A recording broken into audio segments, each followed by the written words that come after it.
안녕하세요. 잡시광입니다. 한국의 잠수함이 현재 해외에서 러브콜이 쏟아지고 있는 가운데 대우조선해양이 인도 정부가 추진한 7조 원 규모의 잠수함 프로젝트 수주를 포기할 전망으로 알려져 많은 사람들이 깜짝 놀라고 있습니다. 인도 잠수함 프로젝트에서 한국의 잠수함이 타국의 잠수함들보다 성능이 우수해 유력한 후보로 알려져 있었는데요. 이렇게 한국이 갑작스럽게 수주를 포기한다고 알려지면서 인도가 충격에 빠졌습니다. 그런데 이 소식을 들은 한국의 많은 네티즌들은 인도 잠수함 사업 수주를 포기한 것이 한국에 굉장히 잘된 일이라는 의견을 보이고 있는데요. 과연 한국이 7조 원 규모의 인도 잠수함 사업을 포기한 배경은 무엇이고 오히려 한국 네티즌들은 왜 이 소식에 기뻐하고 있는 것인지 실제 반응들까지 자세히 알아보겠습니다. 2015년 1월 프랑스 굴지의 항공기 메이커 다소는 인도 정부와 전투기 거래 협상 테이블에서 상대방이 납득할 수 없는 조건을 제시했습니다. 당시 다소는 인도가 요구한 전투기 사양이나 구매 조건과는 동떨어진 엉뚱한 제안을 들고 나왔는데요. 견적서에 제시한 금액도 인도 측 조건의 2배에 달하는 수준이었습니다. 사실상 판을 엎겠다는 뜻이었습니다. 당시 인도는 MMRCA 프로그램을 진행해 세계 전투기 메이커 사이에서 큰 손으로 떠올랐는데요. 인도가 사업 공고를 밝힌 당시 전투기 도입 규모는 총 126대, 옵션 물량 63대까지 합하면 총 189대의 엄청난 물량에 달하면서 주목을 받았었습니다. 그래서 전세계 모든 전투기 제조사들이 달려들어 인도 사업을 따내기 위해 혈안이 돼 있었는데요. 결국 프랑스 다소 라팔이 2011년 최종 승자가 됐습니다. 그런데 우선협상 대상자 지정 후 인도와 프랑스는 4년 넘게 협상을 질질 끌다 2015년 4월 결국 협상 결렬, 사업 파기를 선언하고 돌아섰습니다. 다소는 무슨 이유로 이 사업 수주를 걷어찬 것일까요? 협상 테이블에서 비상식적인 조건을 들이밀기 시작한 것은 다름 아닌 인도였습니다. 우선 협상 대상자로 지정된 다소의 전투기 126대 중 108대는 인도의 힌두스탄 항공이 기술을 도입해 생산하고 힌두스탄 항공의 생산 물량의 납기, 품질 보증도 프랑스에게 책임질 것을 요구하는 말도 안 되는 요구사항을 내놓은 것입니다. HAL은 세계 항공업계에서 악명 높은 인도 국영 항공기 제작사인데요. 이렇다 할 기술력이 없는 데다 사내 부정부패가 극심한 것으로 알려졌습니다.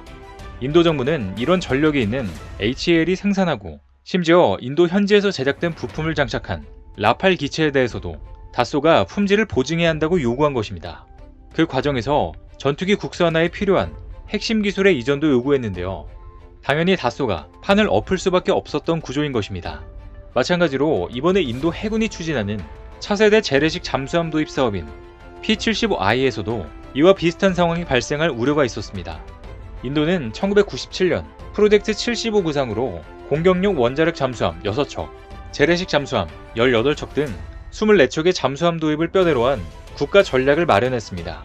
이에 따라 2014년부터 재래식 잠수함 도입 사업 1단계로 프랑스 나발그룹의 스콜펜급 잠수함 6척을 인도에서 건조 중입니다.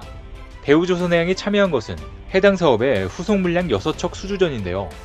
인도는 요구사항으로 수중전에서 오랜 기간 작전할 수 있는 공기부료 추진체계 AIP 시스템을 탑재한 잠수함을 요구했습니다. AIP 기술이 탑재된 재래식 잠수함은 물 밖으로 나와 디젤 엔진을 재가동할 필요 없이 동력을 얻어 잠항기간을 3배가량 늘릴 수 있습니다. 인도는 잠수함 6척을 건조하는 비용으로 약 7조 원의 예산을 책정했는데요. 사업 규모가 워낙 크다 보니 세계 유수 잠수함 메이커들이 사업에 모두 참여했습니다. 먼저 1차 사업을 수주한 프랑스 나발그룹이 쇼트핀 바라쿠다 블록 1A 모델을 제안했고 독일 티센크루프 마린 시스템은 216형, 218형 잠수함을 제시했습니다. 그리고 스페인 나반티아는 자국 해군에 납품한 S80 플러스 모델을 러시아 국영무기 수출업체 로소본 엑소퍼트는 아무르 1650형 잠수함을 제안했습니다. 그리고 한국의 대우조선해양도 도산 안창호급 잠수함을 개량한 DSME 3000 모델을 내놓았는데요. 그러나 프랑스의 잠수함은 척당 건조 비용이 3조 원을 넘어서 가격 경쟁력이 없었고 독일은 216형과 유사한 함정을 건조한 경험이 없어 발목을 잡혔습니다.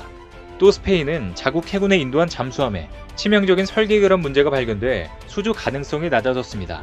그리고 러시아는 중국이 너무나도 많이 카피해간 탓에 인도에게는 그닥 매력이 없어 보였습니다. 이와 같이 다른 후보들의 수주 가능성이 낮아진 가운데 한국의 DSME 3000은 재래식 잠수함 중 가장 독보적인 성능과 가격으로 인도 정부의 마음을 사로잡았는데요. 그 그래서 그동안 한국이 인도 잠수함 사업의 최종 승자가 될 가능성이 점쳐졌습니다. DSM-3000은 다른 모델들과 비교할 수 없는 고성능 제품인데요. 도산 안창호급 잠수함을 통해 검증된 선체, 세계 최고 수준의 리튬이온 배터리 기술을 이용한 AIP 시스템, 경쟁 모델 중 유일한 수직 발사관 모듈을 갖춘 재래식 잠수함계의 명품입니다. 인도는 P-75의 잠수함에 수직 발사관을 탑재해 자국산 브라모스 초음속 대함미사일을 운용할 것을 검토하고 있었는데요. 이를 충족할 모델은 SLBM 탑재 설계를 완료한 DSM-3000이 유일했습니다. 인도 측이 제시한 척당 1조 원 정도의 가격을 맞추면서 이처럼 높은 사양을 갖추기란 쉽지 않은데 한국이 이를 입증해내면서 전세계 군 전문가들을 놀라게 했는데요. 특히나 최근 한국은 AIP 성능을 기존 대비 30% 극대화시킬 수 있는 디젤 계질 촉매 개발까지 성공하며 원잠을 갖지 못하는 국가들에게 최고의 잠수함으로 평가받고 있습니다. 그래서 호주도 원잠을 도입하기 전에 한국 잠수함 구매 추진을 서두르고 있는 것인데요. 그런데 최근 인도 잠수함 사업에 큰 위기가 닥쳤습니다. 인도 정부가 너무 무리한 조건을 내세우면서 하나둘씩 사업을 떠나며 사업 자체가 좌초될 위기에 놓였습니다. 이제 유력한 후보인 한국을 비롯해 남은 후보들도 모두 이 사업을 포기할 것으로 전해지며 인도 잠수함 사업이 전면 취소될 가능성도 점쳐지고 있는데요. 스웨덴의 사브는 전략적 파트너십의 불균형을 이유로 공식 입찰이 나오기도 전에 입찰 거부를 표시했고, 프랑스와 독일 회사를 포함하여 경쟁 중인 다른 업체들도 프로젝트에 참여할 수 없다고 밝히며 결국 한국, 러시아, 스페인만 입찰 후보에 남게 됐었습니다. 그러다가 경쟁 후보가 모두 빠지면서 한국이 최종 선정될 유력 업체로 거론됐는데요. 그런데 유력한 후보였던 한국도 이번에 이 사업을 포기할 것으로 전해지며 인도가 발칵 뒤집혔습니다. 18일 업계에 따르면 대우조선해양은 7조 원 규모에 달하는 인도 잠수함 도입 P-75의 건조 사업에 참여하지 않는 방안을 검토하고 있습니다. 프로젝트 사업 재개가 늦어진 데다 사업성이 떨어져 수주가 유력했던 대우조선도 입찰에 불참한다는 것인데요. 대우조선은 인도 잠수함 프로젝트 사업성이 매우 떨어지는 모양이라며 내부 검토를 거쳐 사실상 더 이상 입찰에 참여하지 않을 것으로 보인다고 말했습니다. 특히 이 사업의 문제는 계약 조건과 관련해서 인도가 상당한 기술 이전을 요구했으며 기술 이전에 관한 상세 규정도 구체화되지 않았다는 점이 문제였습니다. 이번 사업은 인도 정부가 추진 중인 메이드 인 인디아 정책에 포함되는 사업으로 해외 협력업체 선정 후 해당 업체가 인도 국내 조선소와 파트너십을 체결하고 인도 현지에서 기술 이전 방식으로 잠수함 6척을 건조하는 순서로 이뤄지게 되는데요. 인도는 이 과정에서 상당한 수준의 부품 국산화를 요구하고 있는데 AIP 등 첨단 기술의 60% 이상을 인도 조선업체에게 이전해달라고 주장하고 있습니다. 한국이 도산 안창호급 잠수함 개발 과정에서 구현한 국산화율이 76% 수준인 것을 감안하면 사실상 국내 잠수함 기술을 전부 이전하라는 요구에 가까운데요. 향후 인도가 세계 잠수함 시장에서 한국의 경쟁자가 될 수 있다는 점을 감안하면 쉽게 수용하기 어려운 조건입니다. 게다가 품질 보증에 관한 계약 부분도 면밀히 살펴야 하는데요. 이전에 프랑스에게 갑질을 냈던 것처럼 인도는 자국산 부품을 사용해 인도에서 건조하는 인도산 잠수함에 대해서도 오히려 해외 파트너사에게 품질 보증을 요구하고 있다는 것입니다. 게다가 인도 내 건조 일정 지연 시 해외 파트너사에게 부과되는 페널티 또한 너무나도 가혹하며 파트너사 입장에서는 책임이 크나 정작 인도 내의 건조 상황에 영향력을 행사할 방법이 거의 없는 것도 문제입니다.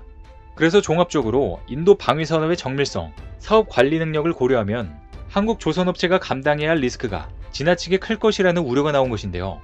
그래서 인도와 긴밀한 관계를 유지하고 있는 러시아 또한 최근 인도 잠수함 사업 입찰에 대해 불참을 선언하며 극적인 수정 없이 프로젝트가 실패할 것이라고 경고했습니다. 러시아는 또 세계의 어떤 해군도 인도가 찾고 있는 종류의 잠수함을 보유하고 있지 않아 잠수함을 처음부터 만들어야 한다고 지적했는데요. 경쟁사인 러시아가 인도 잠수함 프로젝트를 포기한 건 마찬가지로 건조 조건 때문입니다. 또 코로나 때문에 입찰 재개가 늦어지면 현재는 프로젝트가 거의 멈춰있는 상태라 사업 재개도 불투명한데요. 해당 사업은 지난 4월 입찰을 시작할 예정이었으나 인도 내 코로나 확산 여파로 지연되다 작업 재개가 늦어졌습니다. 앞서 인도 국방부는 이 사업의 제안 요청, 답변 제출 기한을 12월 말로 연장했으나 이에 응할 업체는 전무할 것으로 보입니다.